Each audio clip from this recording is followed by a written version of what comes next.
عذاب ہو رہا ہے یہی دیکھنا ناممکن تھا، لیکن ہو رہا ہے، پریزنٹ ہے۔ میرا نبی پاس بتا رہا ہے، جب یہ زندہ تھے پیشاب سے نہیں بچتے تھے، چغلی کھاتے تھے، عذاب بھی بتا دیا، وجہ عذاب بھی بتا دیا۔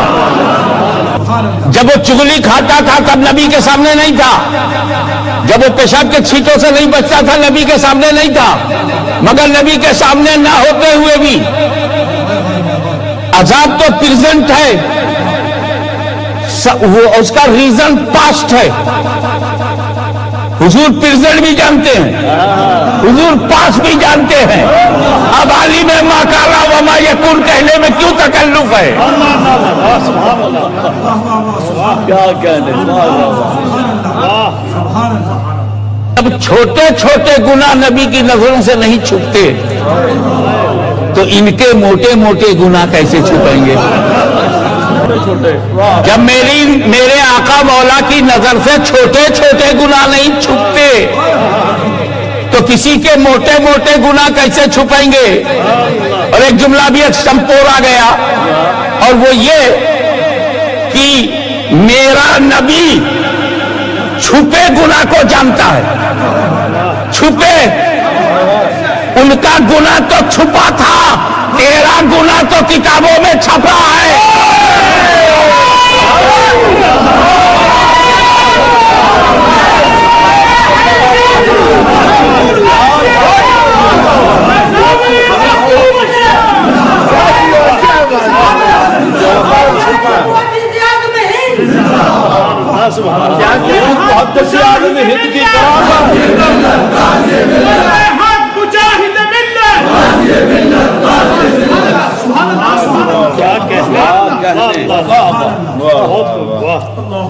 امام اہل سنت فضل خیر آبادی سے لے کے امام احمد رضا تک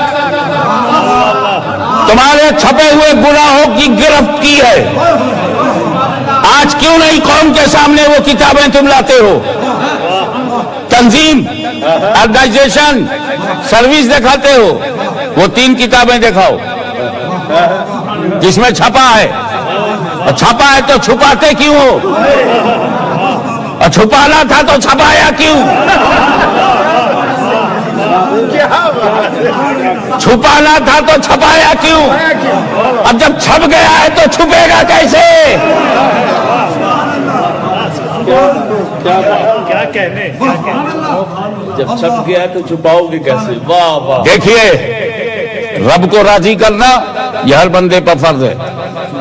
وہ اللہ رحمان ہے، رحمان کو راضی کرنا یہ ہمارا فرض ہے۔ کیسے راضی کرو گے؟ آپ اپنی پریکٹیکل لائف میں آ جائیے، فیملی لائف میں۔ آپ کے یہاں میں مہمان بن کے آؤں، آپ اپنی پسند کا کھانا کھلاؤ گے یا میری پسند کا؟ ہو سکتا ہے کہ تمہاری پسند ایکسپینسو ہو، لیکن جب وہ میری پسند نہیں ہے تو جی مار کے کھاؤں گا۔ میزبان کا دل رکھنے کے لیے کھا لوں گا، لیکن اگر کھانا میری پسند کا ہو۔ مہمان بنگلہ دیش سے آیا ہے، کھلاؤ گے موٹی روٹی، اس کے سارے گناہ بخش دیے جائیں گے۔ جتنے صبر و شکر سے کھائے گا سارے گناہ کیا کہنے۔ پنجاب سے آئے ہوئے مہمان کو بہار کا چاول کھلاؤ گے، موٹا موٹا چاول، پھر کھانے ہی سے توبہ کر لے گا۔ بالکل سیدھی سمپل بات یہ ہے کہ جسے ہمیں راضی کرنا ہے اس کی پسند، اس کی پسند جاننا ضروری ہے۔ یو پی کی پسند الگ ہے، دلی کی پسند الگ ہے، لاہور کی پسند الگ ہے، پنڈی کی پسند الگ ہے، میرپور کی پسند الگ ہے، ملتان کی پسند الگ ہے، عرب کی پسند عرب ہے الگ ہے، اور ان لوگوں کی پسند بھی الگ ہے۔ سب کی پسند الگ ہے، کوئی بری بات نہیں ہے۔ اب جس علاقے کا آئے گا اس کی پسند ہم معلوم کریں گے، تو پسند معلوم کرنے کا طریقہ بھی ہے کہ ایک ہی ہے ہمارے پاس۔ سیدھے سیدھے ہم سے پوچھ لو، حضرت صاحب کیا پسند ہے، دعوت دے رہا ہوں کیا پسند ہے؟ ایک طریقہ تو یہ کہ ڈائریکٹ مجھ سے پوچھو، اور اگر مجھ سے کانٹیکٹ نہیں ہو رہا ہے تو پھر اس سے پوچھو جو حضرت صاحب کے قریب ہے، سبحان اللہ قریب ہے، قریب ہے. تو اب اللہ کی پسند معلوم کرنے کا طریقہ یہ ڈائریکٹ اللہ سے پوچھو، اور اگر ڈائریکٹ اللہ سے کنیکشن نہیں ہو رہا ہے تو پھر اس سے پوچھو جو اللہ کے قریب ہے. اللہ کے قریب ہے، ارے جو اللہ کے قریب ہے وہی ہم سب کا حبیب ہے.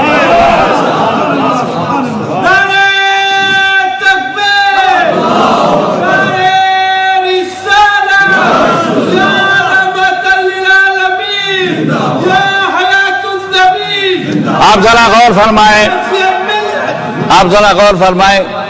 کچھ لوگ کہہ دیتے ہیں صاحب ایک حدیث شریف ہے. میں نے کہا تو ہر حدیث شریف ہے. اور جب اہل سنت پیش کرتے ہیں حدیث تو کہتے ہیں یہ ضعیف ہے، حدیث ضعیف ہے. ابے ضعیف حدیث حدیث نہیں ہوتی کیا؟ میں آپ کو بتا دوں حدیث نہ ضعیف ہے، نہ حدیث صحیح ہے، نہ متصل ہے، نہ منفصل ہے. یہ جتنی بحثیں ہیں، یہ جتنی ٹرمالوجی ہے، یہ سند کے بارے میں. قول رسول کو ضعیف کون کہے گا؟ یہ جو قول رسول کو صحابی نے سنا، صحابی سے تابعی نے سنا، تابعی سے تابعی نے، اور وہ پہنچا بخاری تک. تو اس لائن میں جو راوی ہیں ان پر بحث ہوتی ہے. تب اصطلاح صحیح، حسن، حسن لذاتہ ہی لغیرہ ہی، جتنی بھی تقسیم ہے، عزیز، متصل، منفصل، یہ سب وہاں ہے سند پہ. حدیث ضعیف نہیں ہے. چلو سند کو تم نے ضعیف کہا، اس لیے حدیث کو بھی ضعیف مجازن کہہ دیا. تو کیا ضعیف حدیث حدیث نہیں ہوگی؟ کیا مطلب ہے؟ ہمارا والد ضعیف ہو جائے تو والد نہیں رہے گا؟ کیا کہنے، واہ واہ. اماں بوڑھی ہو جائے تو اماں نہیں ہے؟ تو اگر حدیث بھی ضعیف ہے تب بھی تو حدیث ہے. ہاں فرق اتنا ہے کہ اگر حدیث صحیح ہے سند سے تو بھاری بھاری کام لیں گے، حلال و حرام کا کام لیں گے، عقائد کا کام لیں گے، مسائل فقہ کا کام لیں گے. اور حدیث ضعیف ہے، جسے میرا باپ ضعیف ہے، تو اس سے ہم یہ نہیں کہیں گے یہ 1 کوئنٹل کا بورا اٹھاؤ، پتھر اٹھاؤ. اب کہ ایک چھوٹا سا جھولا لے لو، سبزی لیتے ہو، دروازے پہ بیٹھو، بتاؤ ہاشمی میاں اندر ہیں کہ نہیں ہے. وہ تعارف کراتے رہنا، لوگوں کو ہدایت دیتے رہنا. چھوٹے چھوٹے کام تو کر ہی لے گا. تو ضعیف حدیث سے کم فضیلت کا تو پتہ چلے گا، تعارف کا کام تو ہوگا. ضعیف حدیثوں سے نبی کی عظمتوں کی پہچان تو ہوگی. اس لیے یہ چکر میں کبھی نہ پڑنا. اب آئیے جہاں نبی نہیں ہے جی جی اس میں ہمارا ملک سب سے آگے ہے. انڈیا کی اکثریت میں نبی گم ہے. نبی آئے ہیں انہیں پتا نہیں، بھول گئے نبی کو، بھولا دیا نبی کو. 33 کروڑ دیوتاؤں میں چلے گئے. نبی آئے سب سے پہلے تو وہیں آئے، حضرت آدم سب سے پہلے وہیں آئے، لیکن انہوں نے آدم کو نہیں مانا، شیش کو نہیں مانا.